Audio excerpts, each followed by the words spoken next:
I never thought I'd say this, Derek said, adjusting his backpack strap on his shoulder.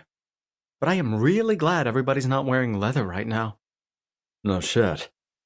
I scanned the hotel lobby's thickening crowd as I tapped out my impatience on the upraised handle of my suitcase. This time tomorrow, the entire building would smell like a saddle shop, and there'd be enough leather visible to make the collective membership of PETA faint.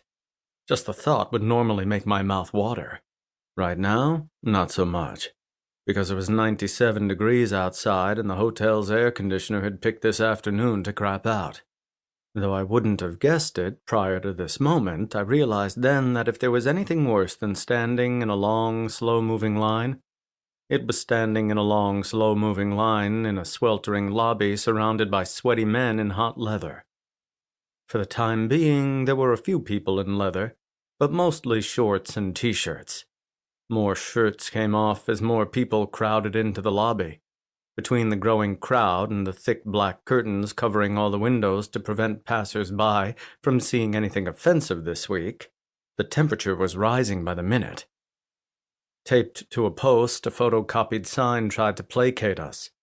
We apologize for the inconvenience. We are working to correct the faulty air conditioning as quickly as we can. Might want to step it up, boys, I thought, as the revolving doors deposited another half-dozen or so attendees into the lobby.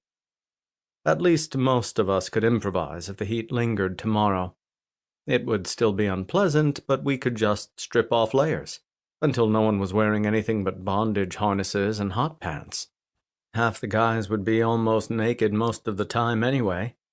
Well, except for the guys who'd be demonstrating gimp suits. They'd be miserable, and oh god, the poor furries. The line inched forward, so we shuffled after it, stopping about 3 inches from where we'd been for the last 10 minutes. Ugh, Derek shrugged off his backpack and dropped it at his feet. It is too fucking hot in here. And goddamn him, he peeled off his white t-shirt. I didn't have to look. I did look, of course, but it wasn't like I'd never seen him without his shirt. Smooth pecs, flawless abs, some elaborate Celtic knots tattooed across the left side of his rib cage. Not a single bruise or welt, though, which just twisted my gut a little tighter. He was a submissive and a masochist. Sex left marks on a man like him. Except last night, because last night he'd insisted on keeping things vanilla. I just want to fuck tonight, he'd said somewhere between the first kiss and the first condom. Just fuck me, Chase? He must not have realized that I'd distinctly remembered all the times he'd said sex wasn't worth having unless someone drew blood or left a mark. And now, the morning after we'd finally hooked up, he didn't have a single welt on him. Ouch, Derek. Ouch. I definitely could have done without 9 hours in the car with him on the way here.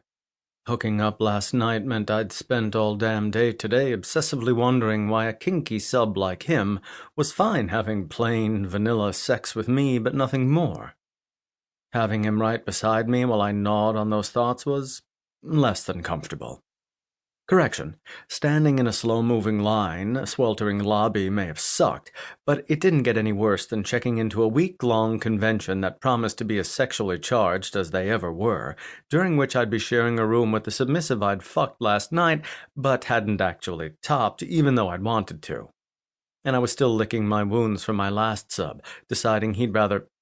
Anyway, whatever.